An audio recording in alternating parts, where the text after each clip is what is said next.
Pendant près de 30 ans, Melinda French Gates a vécu une vie que le monde entier enviait. Jet privé, dirigeants mondiaux, des milliards donnés en son nom.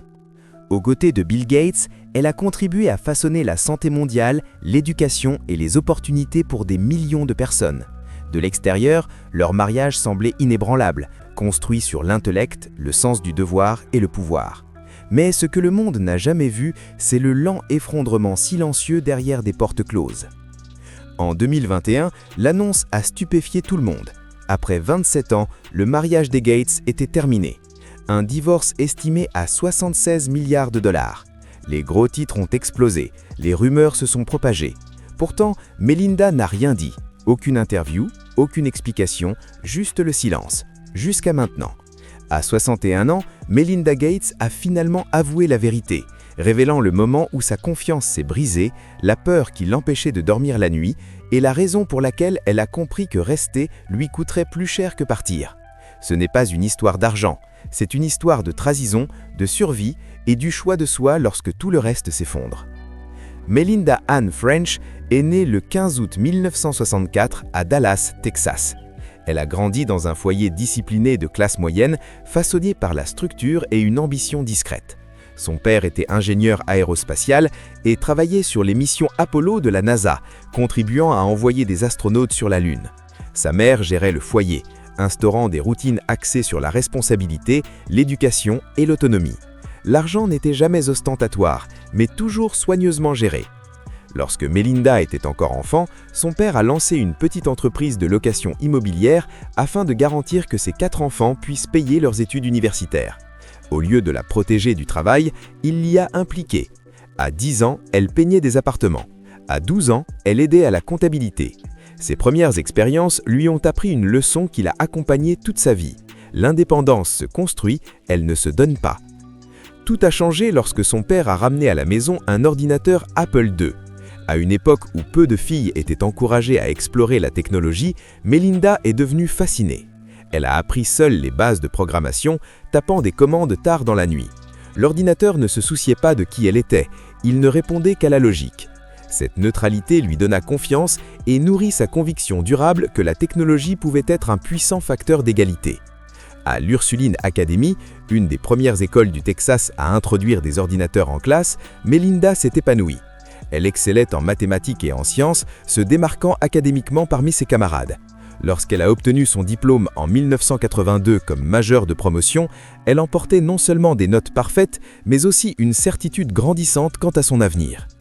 Elle a poursuivi ses études à l'université Duke, où l'environnement était bien moins accueillant. Les cours d'ordinateur étaient bruyants, compétitifs et massivement masculins. Lors de son premier cours, le professeur utilisait un langage de programmation qu'elle n'avait jamais entendu. Pendant un instant, le doute s'est installé.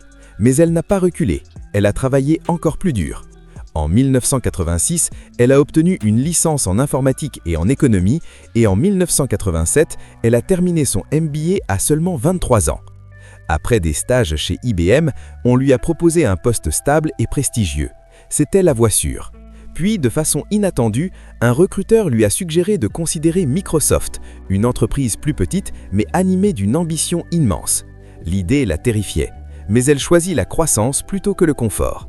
En 1987, elle déménagea à Seattle et rejoignit Microsoft comme chef de produit. Chez Microsoft, Melinda French prouva rapidement sa valeur. Elle travaillait sur les premiers projets multimédia, notamment Cinemania, un guide de films sur CD-ROM qui se vendit à plus de 200 000 exemplaires. Elle dirigea ensuite le développement d'Encarta, une encyclopédie digitale qui transforma l'accès à l'information pour les familles et les écoles.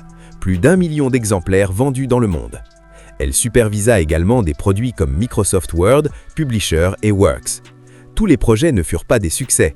Microsoft Bob, destiné à rendre les ordinateurs plus conviviaux, a échoué en raison de limitations techniques. Mais Melinda considérait l'échec comme une leçon, pas comme une défaite. Au début des années 1990, elle dirigeait des équipes de centaines de personnes et était devenue directrice générale, aidant Microsoft à dominer le marché multimédia. En 1996, elle contribua à orienter la stratégie initiale d'Expedia, soutenant l'idée que les gens réserveraient un jour leur voyage sur Internet. Cette vision s'est révélée prophétique. Au début des années 2000, Expedia générait des centaines de millions de dollars de revenus et remodelait l'industrie du voyage.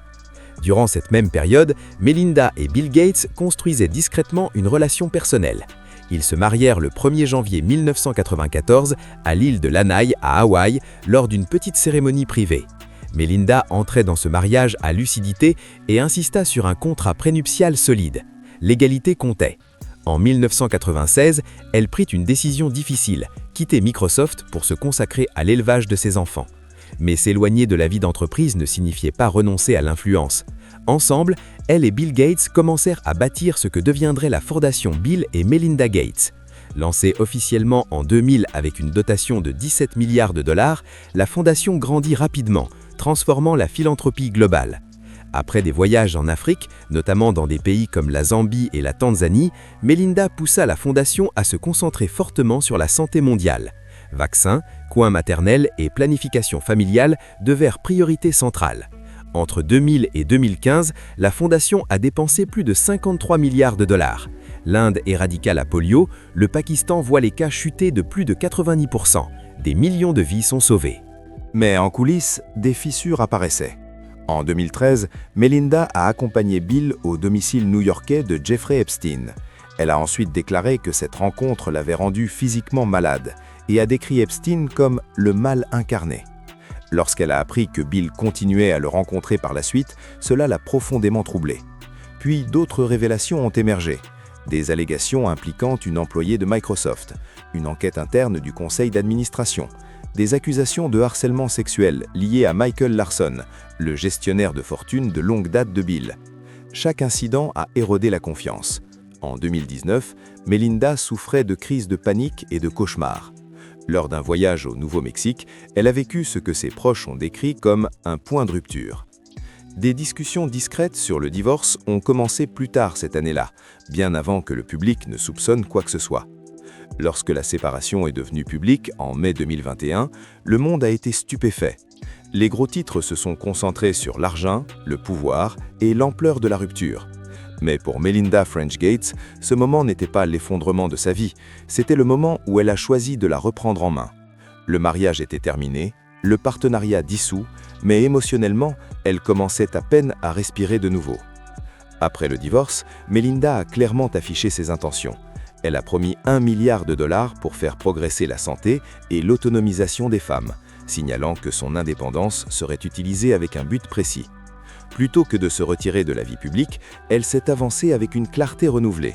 En 2024, elle a officiellement quitté la fondation Gates, refermant un chapitre qu'elle avait construit pendant des décennies et a consacré toute son attention à Pivotal Ventures, une organisation axée sur l'accélération du progrès pour les femmes et les filles. En 2025, elle a partagé sa vérité dans ses mémoires The Next Day, puis s'est exprimée ouvertement dans The Late Show with Stephen Colbert. Pour la première fois, elle a parlé de trahison, de guérison et du coût émotionnel du silence. Son message était clair et inébranlable, sans honnêteté, la confiance ne peut exister, et sans confiance, l'intimité est impossible. Aujourd'hui, Melinda French Gates ne se tient pas comme quelqu'un qui a tout perdu, mais comme quelqu'un qui s'est choisi elle-même. Son parcours prouve que même à l'ombre d'un pouvoir immense, la vérité et le courage comptent toujours. Si cette histoire vous a touché, aimez, partagez et abonnez-vous, car des histoires comme celle-ci méritent d'être entendues.